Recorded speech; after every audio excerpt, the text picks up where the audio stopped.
In the video game industry, countless companies have come and gone, but one company has managed to outlast its competition at nearly every turn: Nintendo.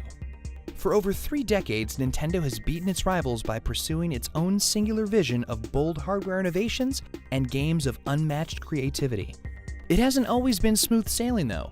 Along the way, Nintendo's choices as a company have thrilled and baffled gamers. But through all their ups and downs, Nintendo's impact on the industry simply cannot be overstated. Amazingly, Nintendo might never have been so successful if it weren't for one character: Popeye. Yes, that Popeye.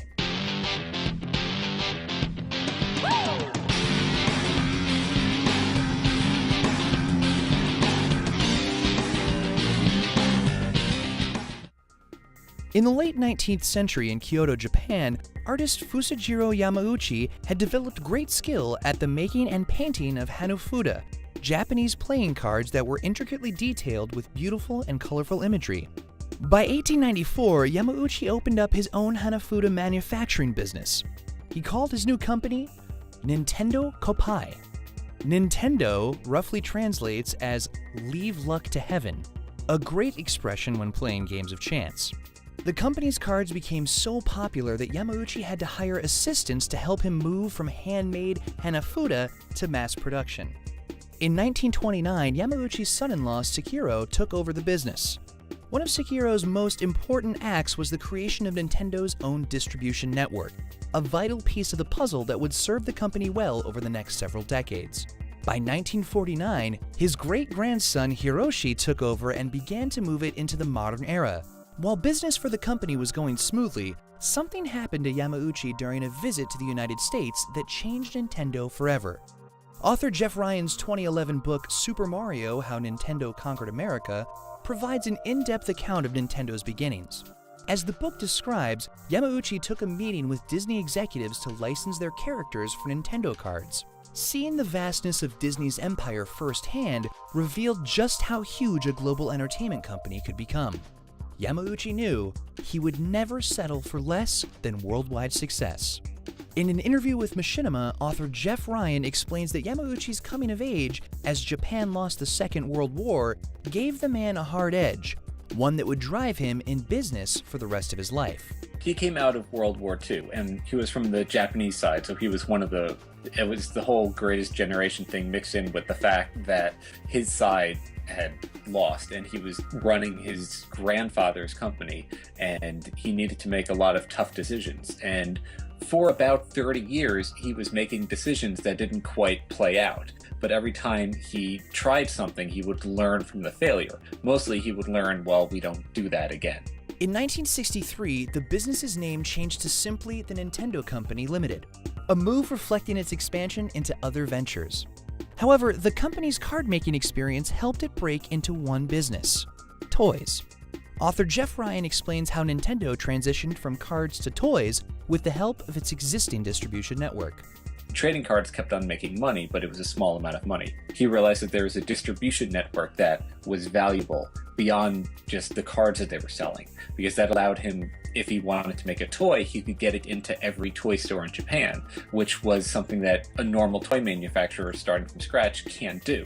Its first toy was the Ultra Hand, an extendable arm invented by Gunpei Yokoi, a maintenance worker from Nintendo's card-making factories. Yokoi had originally created the Ultra Hand for his own amusement, but Yamauchi saw Yokoi's potential.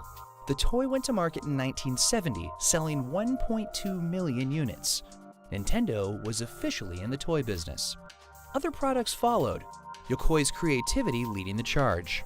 The 10 billion barrel was an innovative marble puzzle, while the Love Tester was an electronic passion measuring device that could only come from Japan.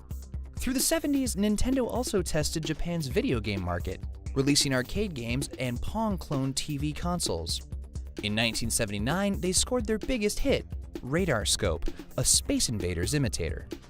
In 1980, Nintendo released another Yokoi invention, the handheld Game & Watch. Inspired by the LCD screens of pocket calculators, Yokoi's invention was simple but addictive, and kept Nintendo heading towards the electronic entertainment business. That year, Yamauchi sought expansion into America.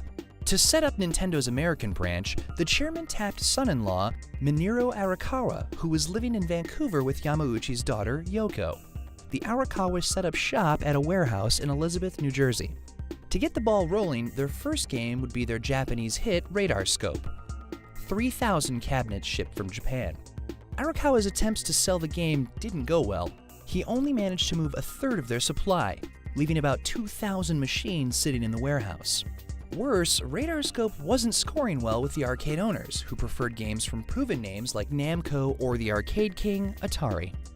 The fledgling Nintendo of America had only broken even on the venture so far. They needed a new, inexpensive game, and soon. While his father-in-law looked at his staff in Kyoto for ideas, the Arakawas moved back to the Pacific Northwest. Yamauchi was no fool. He knew better than to commit too many resources to what was turning into a losing proposition. So instead of pulling one of Nintendo's proven designers from other projects, he solicited ideas from his entire company, hoping to make an unexpected discovery within his company. Discover he did. Shigeru Miyamoto, a 29-year-old staff artist, piqued Yamauchi's interest. Miyamoto was teamed with Gunpei Yokoi, who would help turn the new designer's ideas into reality. The two would use a conversion kit to transform those unsold radar scopes into something new. But before they began, they hit a snag. Yamauchi's wanted to base a game on a popular character to spur sales. It just so happened that a new Hollywood movie based on Popeye was in production. And 20 years earlier, Nintendo had released a ramen product based on the spinach-eating sailor. Yamauchi believed acquiring the rights would be a cinch, but weren't available after all. Miyamoto was undeterred. Already on course for a great new game, all he had to do was tweak the characters a bit. Olive Oil was made into the generic lady, while Bluto devolved into the giant, stubborn ape he'd always resembled. And Popeye would leave the Navy and become a carpenter. That love triangle featured in Popeye's cartoons and comic strips informed these new characters and set players off on a quest to rescue the damsel in distress. The story of the new game was a great hook, but no one would pump quarters into a game that didn't play well. Fortunately, Miyamoto happened to be a game designing genius, a fact no one, not even himself, had realized until he'd gotten the job. Gone was Radar Scope's derivative alien shooting mechanic. This new game wouldn't have any shooting at all. Instead, players would have to direct the in-game avatars safely up a construction site to rescue the kidnapped lady, jumping over barrels and finding scattered hammers to clear away threats. This new Jumpman, as Miyamoto called him, offered a new way to play, and the development team knew it would be special. As for the game's title, Miyamoto looked to Japan and America's shared history of gigantic movie monsters. King Kong, of course, was the biggest ape around. But this was no king. This ape was not only stubborn, but like Bluto, pretty stupid. More like an ass. Or a donkey. Donkey Kong had a name. But they still needed names for the other two characters.